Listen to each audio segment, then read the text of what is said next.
los franceses realmente les gusta mucho como leer sobre culturas que no sean la de ellos. Siento que es algo que no pasa tanto en Estados Unidos. Los franceses son muy curiosos y les gusta mucho que los autores extranjeros publiquen en Francia cosas que hablen de sus propios países.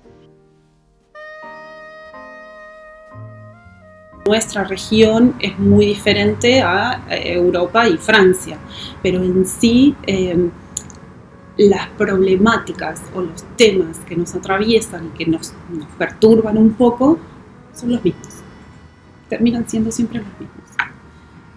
Entonces ahí hay esas barreras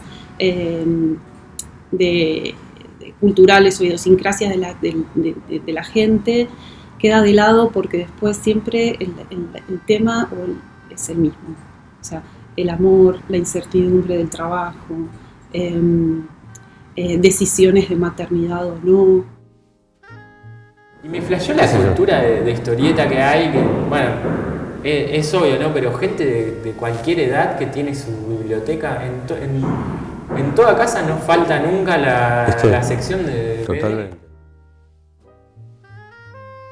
Tuve la suerte de hacer mi primer libro para Francia, en esa misma época, más o menos, sí, fines del 1900, principios del 2000, no me acuerdo exactamente. Con un guión mío, que tuve suerte, que era sobre la vida de Marco Polo.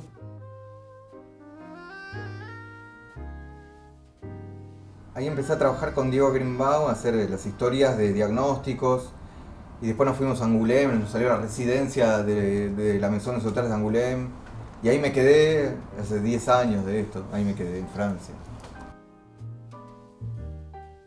Cuando ganamos la residencia, conseguimos primero la residencia en la Maison y después aparte una beca de un estipendio económico para mantenerte ahí, que te hacen laburar y hacer un montón de conferencias y talleres y cosas.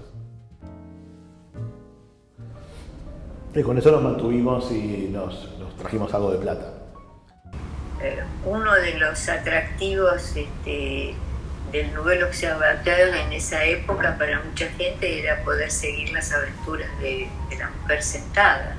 Se podía interpretar a través de una gestualidad corporal inspirada en ese trazo y que transmitiera todas esas emociones, sensaciones, testarudeces, porque la mujer sentada es una ignorante también, es como una ignorante metafísica. Aparte porque debo decir que me pareció algo que era muy cercano a mi forma de trabajar.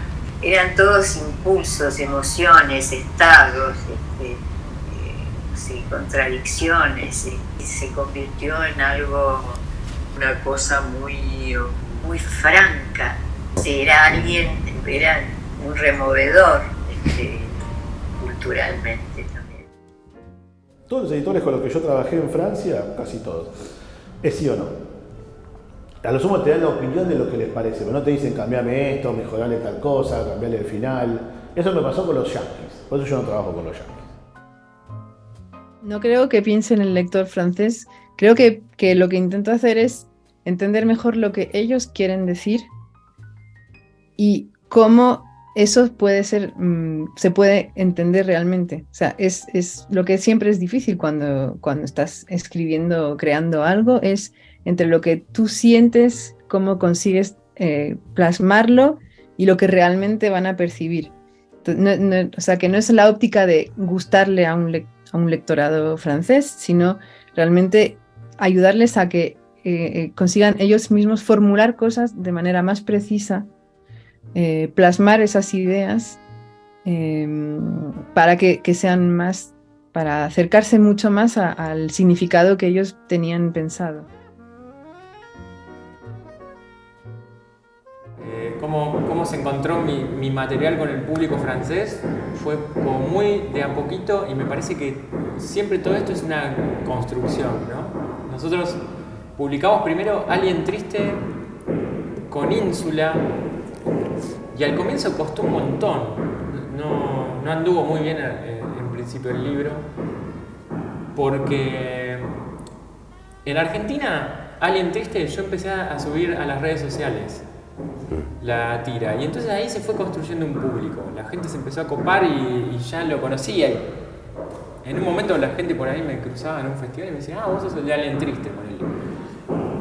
Y había toda una construcción de, además como es una cosa autobiográfica, de no entender bien ahí que este chabón es el mismo que hace la tira. Entonces el otro día que se emborrachó y hizo no sé qué pavada que contó en la tira, lo habrá hecho posta, no sé qué. Entonces había como un ida y vuelta muy familiar de alguna manera.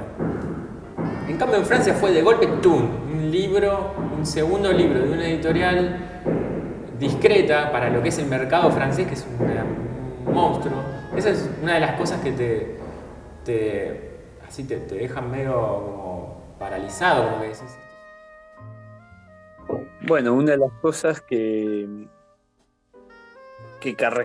caracteriza a la historieta argentina es una cuestión a la vez plástica y de producción. Se sorprenden todos de que lo patrimonial esté todo en blanco y negro. Es algo que en Argentina se ve como natural y en Francia no, porque los grandes clásicos de la historieta en Francia están hechos a color, sea Tintín, Asterix, etc. Y los grandes clásicos de la historieta argentina están en blanco y negro.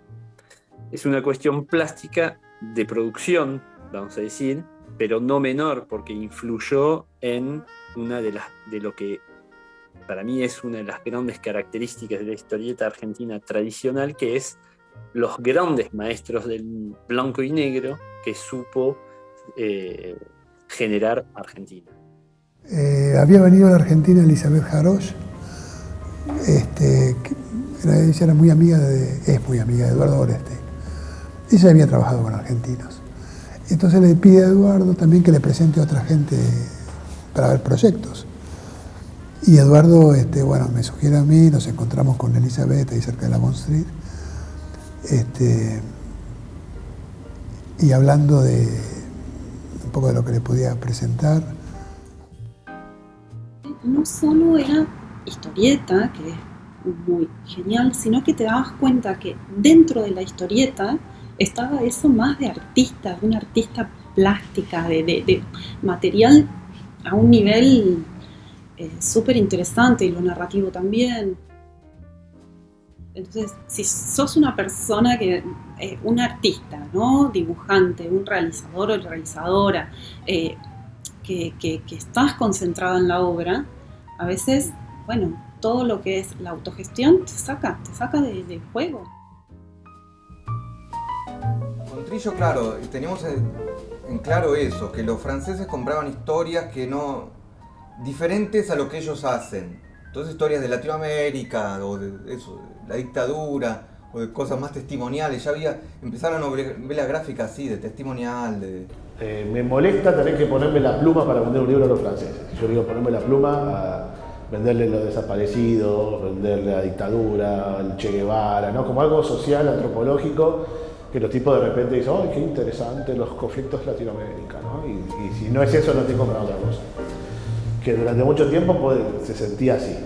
Que si vos ibas con una ciencia ficción, te decían, no, esto lo hacemos nosotros. Vos contame de las indiadas que hacen ahí, ¿no? De las crisis económicas, o de desaparecidos, dictadura, violencia política. Y bueno, pero por ahí yo quiero contar eso, pero por ahí no quiero contar eso, por ahí quiero contar una de naves espaciales. Bueno, y un día lo terminé, Guastavino, lo publicaron en Francia, salió en Francia, sin repercusión para nada, porque no. En Francia hay una cantidad de libros todo el tiempo, apareció sin pena y gloria, salvo que fue nominado en la selección oficial de Angoulême. Bueno, nos invitaron a Angoulême, eso estuvo bueno. Fui con Trillo a Angoulême. No pensé en ese momento que después, unos años después, me iba a ir a vivir ahí, pero bueno. Mi círculo de amigos, que cada vez es más y más grande, porque cada vez hay más gente viniendo a vivir a Angoulême. Es todo gente de todas partes del mundo que hace lo mismo que yo, que hace animación o que están muy cerca de este tipo de cosas. Entonces es como que terminamos armando como una especie de familia paralela entre todos nosotros, que somos como todos como huérfanos de todos lugares diferentes del mundo. Y toda esa experiencia ahí en Francia fue alucinante, fue alucinante. fue una de las mejores cosas que me pasó a nivel profesional.